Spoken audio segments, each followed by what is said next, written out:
Kembali Anda ikuti diskusi Prime Topik dengan judul Digitalisasi Perbankan yang disiarkan langsung dari Ruang Bahana, Norman Hotel Semarang, Jalan Teguh Umar nomor 27 Semarang. Ya, kita lanjut lagi Prime Topik Digitalisasi Perbankan yang menjadi tema kita di kesempatan hari ini. Nah, di sesi ini sebelum saya berikan kesempatan untuk para hadirin yang ada di Ruang Bahana tempat kita ngobrol, tadi ada permintaan dari Pak Yudiana yang ingin memberikan respon atas penjelasan dari Bu Ana Kadarningsih tadi. Nah, monggo Pak Yudi, silakan.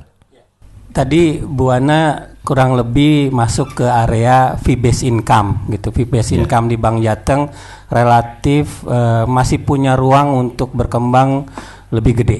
Itu kita akui, bahwa kita acknowledge posisi bahwa fee-based income kita masih punya ruang untuk berkembang lebih besar gitu loh. Nah, tapi kita selektif Pak untuk urusan fee-based income ini. Jadi benar-benar yang memang layak untuk kita charge baru kita akan masuk ke sebagai income kita. Contoh aja gini, di Jawa Tengah ini ada yang namanya marketplace Blangkon.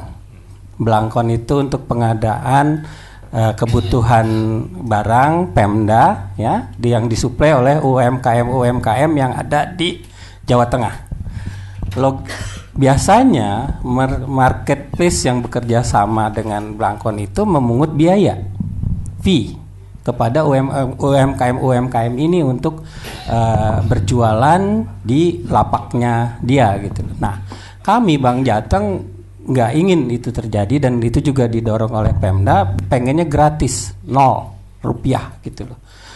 Jadi kita cari partner, strategic partner, kebetulan kita dapat gitu di marketplace Jawa Tengah juga, itu kita bisa kondisikan fee-nya 0 dan ongkirnya juga 0, totally 0 buat UMKM ini gitu loh. Jadi benar Ibu bahwa kami ada di posisi, kalau istilah saya, balancing act gitu loh. Jadi kita nggak semata-mata greedy terhadap peluang, wah ini bisa di-charge gitu loh. Misinya adalah ini Bank Jateng punya orang Jateng untuk masyarakat Jateng gitu loh. Kalau UMKM-nya kita charge berapa, kecil sih Bu gitu loh. Tapi buat mereka tuh cash flow isu gitu loh. Jadi kita gratisin, sampai ongkir pun kita gratisin gitu di situ. Jadi poinnya adalah bahwa ya kita masih lihat peluang-peluang untuk yang namanya fee, ya fee based income. Tapi di lain sisi kita akan menerapkannya secara wise, secara bijaksana gitu loh. Karena misi kami di sini nggak sepenuhnya profit oriented, tapi juga ingin mendorong perekonomian Jawa Tengah gitu loh. Gitu mungkin yang bisa saya tambahkan. Ya, baiklah. Kepada para hadirin di sini ada Pak Pujo Rahayu. Saya persilakan Pak Pujo. Luar biasa. Dari mana saya harus mengkritisi begitu Mas Pras? Benar, ini serius. Ya. Apresiasi untuk Pak Yudit ya. Itu mestinya kuliah umum Pak. Luar biasa. Dan yang kedua, apresiasi untuk Bank Jateng, mungkin didorong oleh Pak Agung dari DPR, banyak merekrut orang-orang seperti Pak Yudi. Itu Bank Jabar kalau nggak salah itu sudah 10 tahun yang lalu modelnya begitu. Main bajak ya. Bapak dari Rambo Bank dan sudah melanglang buana dan sebagainya. Nah, ini kan kekuatan yang luar biasa karena mendekati menghadapi kemajuan zaman dan sebagainya. Jadi saya bingung dari mana ini mau mengkritisi. Tapi paling tidak begini, tadi diskusi di sini sempat ada gap Pak Agung, ada gap yang Pak Agung katakanlah ada data dan sebagainya tadi sudah nyatanya begitu. Sementara pada posisi Pak Yudi itu sudah juga harus suka atau tidak suka.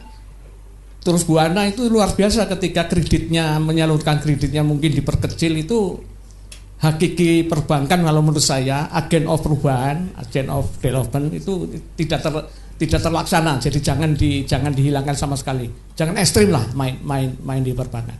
Nah, sekarang pertanyaannya begini, ada gap antara yang ideal dan kenyataan.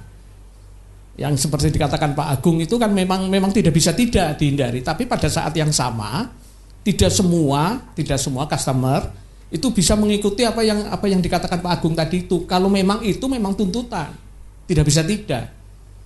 Bahkan ada kata-kata Bank Jateng tidur aja tidak mungkin rugi, karena profilnya ASN itu banknya ASN berapa coba database-nya. Saya sudah pensiun itu sejak masuk PNS sampai sudah pensiun itu jadi nasabahnya Bank Jateng terus. Begitu ada SK pensiun tahu persis karena pensiun saya lewat Bank Jateng, udah ditawarin kredit. Siapa orangnya yang nggak mau ditawarin kredit? Bayarnya memang susah, bingung ya, tapi ketika ditawarin kan menarik. Nah sekarang ada gap Pak Agung, ini tolong diterjemahkan siapa yang harus bertanggung jawab ketika ada gap antara perkembangan digitalisasi perbankan, suka atau tidak suka, pada saat yang sama, instan dan sebagainya, milenial dan sebagainya. Tapi pada sisi tertentu ada yang belum bisa lari Pak, ya, yang belum bisa lari. Lah ini ada gap. Kalau menurut saya ya negara harus hadir dan masyarakat sipil. Ini banknya rakyat Jawa Tengah, jadi jangan. Nah iya, tapi Anda kelihatannya tadi mintanya kepada Pak Yudi, begini Pak Yudi, begini Pak Yudi. Nah, sampai Pak Yudi memberi tanggapan kan, ini kan teori. Ya jawabannya Pak Yudi ya gampang. Tapi teori Bu, saya yang praktekkan. Terima kasih. Wassalamualaikum warahmatullahi wabarakatuh. Waalaikumsalam. Ya, matur nuwun Pak Pujo. Ya, ditanggapi Mas Agung, Pak Yudi, Bu Ana, silakan. Bu Ana dulu ya. Sebenarnya saya apresiasi dengan Bank Jateng dulu ya Pak ya. Pertama karena tadi kalau kita kan akademis itu kan kalau kita ngomong harus neliti data dulu ya kan.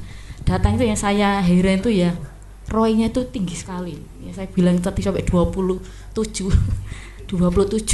padahal untuk masalah digitalisasi layanan digital dia tidak sama ya. Bank Jateng kan masih agak ketinggalan dengan bank yang lain. Nah, seperti itu. Kalau menurut saya strategi yang diambil Bank Jateng sudah bagus. Tadi saya bilang kan nggak harus semua pemain atau pemain bisnis itu jadi follower ya Pak. Kalau saya bilang ya, kalau memang dia strateginya tadi niche market ya. Kalau dia mau ngopeni bisnis yang orang lain itu nggak ngelirik gitu kan. Makanya Bank Jateng tadi ngeliriknya kan UMKM kecil-kecil diopeni. Tapi itu bagus, bikin bank semakin kokoh. Logikanya gini, kalau ini rumah ya kan, yang nopang di bawah itu banyak. Satu gugur masih ada yang lain. Kalau bank-bank yang gede itu yang nopang itu kan korporasi, itu gede-gede. Satu kolaps ambruk, betul nggak? Nah ini saya bilang makanya selama as long as tadi ya pengembalian ya returnnya tinggi ya kan, terus pemegang sahamnya juga senang gitu kan, terus rakyat juga tadi tertolong ya, karena kan memang tidak semua pelaku bisnis itu tadi ya Pak dia melek teknologi ya Pak. Kan kita harus maklumi lah orang Indonesia itu kan literasi keuangannya juga masih rendah gitu aja. Dibandingkan dengan negara Jepang segala macam. Contohnya aja lah ini ya, Google Map aja di Indonesia itu mesti melengse nggak pernah dia tepat, betul nggak? Belok kiri buntu ya toh Pak, ya toh. Kalau di Jepang tuh enggak, belok kiri 2 rumah precisely ya di situ lah. Makanya kalau saya bilang sudah tepat sih kalau Bank Jateng ya. Jadi nggak harus ikut-ikutan. Tadi kan strateginya kan ini kan strategi investasi. Kalau saya bilang investasinya mau tadi banyak yang ke kredit, tapi tadi dengan resikonya. Tapi kalau bank itu kan pinter ya, kan ada resiko kredit sudah diperhitungkan. NPL-nya cuma 3% ya, kecil sekali kok. Yang lain juga semuanya 3% saya lihat ya. Kecil Pak, 3% itu kan kecil. Jadi kalau saya lihat ya enggak apa-apa gitu loh, nggak harus ikut-ikutan yang lain. Jadi strategi tapi tadi Pak Agung kan sudah bilang, tapi apakah nanti 2 tahun ke depan kayak gitu lah, ini tugasnya manajemennya Bank Jateng. Yang ini namanya di bagian research and development tuh harusnya kan lihat pasar ke depan tuh piye gitu loh. Jadi harus bergerak cepat juga. Kalau ternyata nanti delala UMKM-nya ternyata lebih cepat banget ngerti, lah nanti bisa pindah nanti kalau ini aku sudah ngerti semuanya tentang internet segala macam kok banknya kok masih kayak gini lah. Itu mohon masukan dari main itu aja Pak, perhatiin di situ aja gitu Pak Pras. Baik, matur nuwun Bu Ana. Saya dikode untuk break dulu, jadi gilirannya Pak Yudi sama Mas Agung habis ini ya. Oke, baik. Ya, para pendengar, pemirsa, para hadirin, tetap bersama kami di Prime Topic. Kembali Anda ikuti diskusi Prime Topik dengan judul Digitalisasi Perbankan yang disiarkan langsung dari Ruang Bahana, Norman Hotel Semarang, Jalan Teguh Umar nomor 27 Semarang. Ya, terima kasih pendengar, pemirsa, para hadirin. Anda masih di Prime Topik tentang digitalisasi perbankan. Sesi ini adalah sesi terakhir kita dan tadi masih ada pertanyaan dari Pak Pujo Rayo belum terjawab ya oleh Pak Yudi juga Mas Agung. Jadi monggo sesi ini panjenengan merespon apa yang disampaikan oleh Pak Pujo. Mas Agung dulu. Terima kasih, ini senior kita nih Pak Pujo. Jadi kita bicara teknologi tidak bicara setahun 2 tahun, bisa jadi besok seminggu lagi sudah itu ya. Bukan untuk apa? Lagi-lagi harus ada upaya sejak awal. Dan bicara teknologi adalah bicara yang borderness, ya. Jadi menembus batas. Kita tidak hanya bicara nanti ada potensi warga Jawa Tengah berpindah, tapi bisa kalau kita kuasai teknologi, bisa juga dong kita diasporanya Jawa Tengah yang tinggal di luar Jawa Tengah atau bahkan luar negeri tadi sudah disebutkan, itu akan menjadi nasabahnya Bank Jawa Tengah ketika kita mampu memberikan layanan terbaik. Jadi bahkan opportunity, peluang yang bisa berkembang. Ya, nah itu yang saya ingin katakan bahwa ini harus diantisipasi. Kalau nggak ada yang bawel ngurus gini ya terus terang adalah jadi nanti besok ketinggalan gitu loh. Saya mohon maaf, saya tugasnya emang harus bawel untuk urusan kayak gini, jangan sampai ya. Kalau memang tidak paling belakang, kita harus mampu mengadaptasi. Ya, sehingga nanti kita tidak dianggap tanda kutip mau bank ya orang-orang tua ya. Tetapi kita mampu mengakomodasi apalagi pertumbuhan demografi kita gitu. Nah, fakta lain juga kita ingin sampaikan, memang betul kita literasi digital kita masih Jawa Tengah masih rendah. Saya di Komisi C mitranya juga Samsat ya, Bapenda. Ya, tadi disebutkan kita juga masih PR Pak Yudi, kita minta tolong betul Bank Jateng itu betul dampingi di Samsat di 37. 37. Ya, karena khusus Kota Semarang ada 3. Yang lain kan satu-satu ya. Dan itu transaksinya mohon maaf masih cash. Gimana? Sekarang ini masih padahal kan cashless harusnya kan, mestinya. Dan itu kan nggak merepotkan dan itu tidak cukup baik potensi. Mohon maaf, kita juga bicara potensi terjadinya penyimpangan. Ya, teknologi ini bukan berarti tanpa penyimpangan, bisa juga potensinya. Tapi kalau bisa menggunakan teknologi, mudah-mudahan potensi penyimpangan itu, fraud itu bisa diminimalkan. Karena nggak pegang uang kok. Harusnya itu bisa dilakukan. Kita juga kan ada program Sapole ya. Kami keliling, jadi kalau ke daerah-daerah kita keliling, memang masih rendah Pak Yudi. Baru 3 nggak sampai 5% Bu. Yang menggunakan aplikasi Sapole untuk pembayaran ya pajak kita. Kita 2 triliun. Ya, sampai total hampir 4 triliun untuk potensi transaksi di pajak kendaraan bermotor. Nah, tetapi nggak sampai 5%. Itu bahkan 3-5% itu di beberapa kota. Nah, kita paham saya betul bahwa tadi Ibu Ana memberikan insight yang lain bahwa memang customer base kita masih rendah ya. Kita masih nyopuk PR panjang. Tapi kita nggak tahu teknologi ketika sudah klik gitu ya, nggak perlu hitungan tahun, hitungan bulan itu sudah berubah dan itu sudah terasa kan sekarang. Bapak Ibu rekan-rekan semua di forum ini merasakan kalau transaksi di UMKM kecil udah pakai QRIS gitu kan, udah nggak pegang uang langsung, dan itu akan sangat cepat ya, dilakukan. Dan kita minta betul-betul Bank Jateng harus punya awareness dan harus agile tadi, cekatan di dalam mengantisipasi perubahan. Samsat dulu ya, Samsat itu penyumbang pajak setengahnya loh dari Jawa Tengah itu datangnya dari pajak kendaraan bermotor. Makanya kami all out untuk dukung yang namanya digitalisasi Samsat. Malah kami kemarin naruh orang Pak, kira-kira 100 orangan untuk jadi kasirnya. Sampai segitu. Jadi solusinya nggak cuma teknologi juga kita dorong, Sakpole kita dorong, BUMDes kita dorong, orang juga kita dorong, malah terakhir infrastruktur Pak. Infrastruktur di Bapeda juga kita bantu gitu loh untuk memperbarui infrastrukturnya. Karena kemarin-kemarin kan sempat macet tuh. Ininya apa? Kapasitinya nggak cukup gitu lah. Itu juga kita bantu. Kita dalam rangka membantu itu, gitu loh.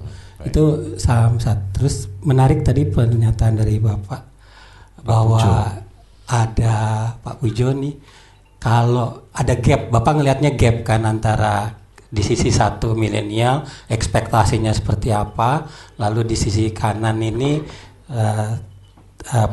kita punya masyarakat yang masih belum literasinya tinggi gitu. Kalau saya ngelihatnya bukan gap, Pak.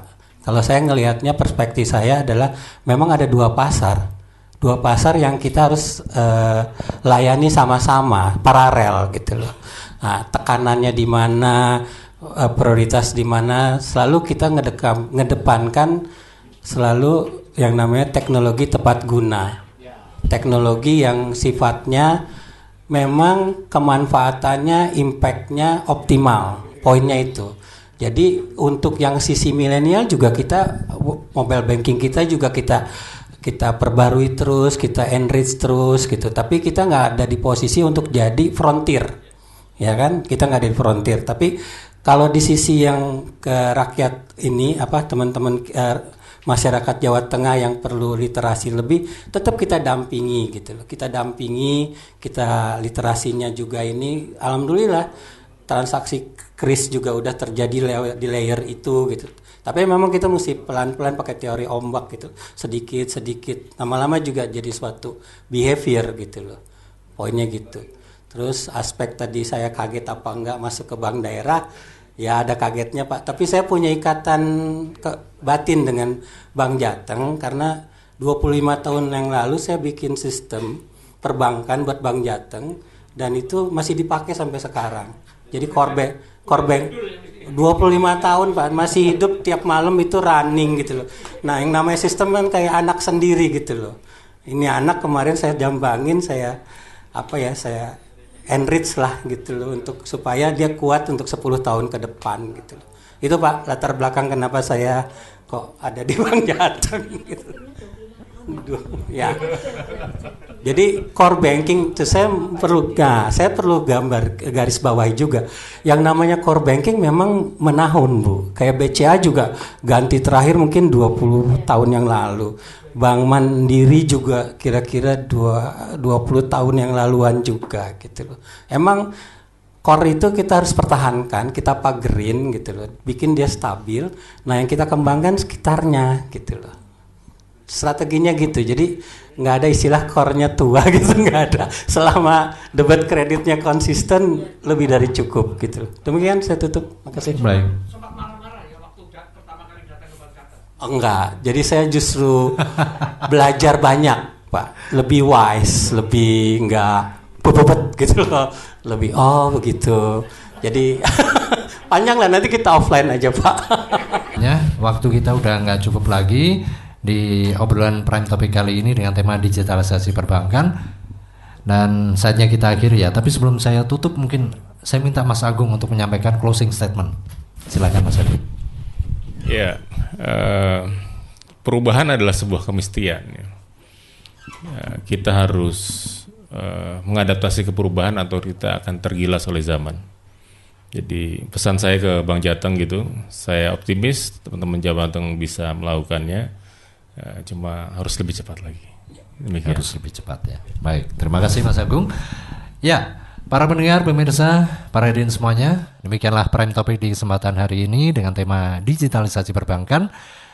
Saya Pras beserta seluruh tim yang bertugas pamit undur diri. Terima kasih untuk perhatian dan kebersamaan Anda. Dan kita akan jumpa lagi dalam Prime Topic edisi berikutnya dengan tema yang juga nggak kalah menarik. Selamat siang, sampai jumpa.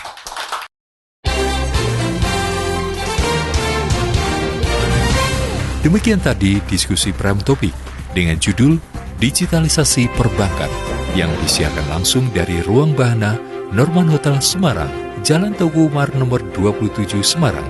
Terima kasih dan sampai jumpa pada Prime Topic edisi berikutnya.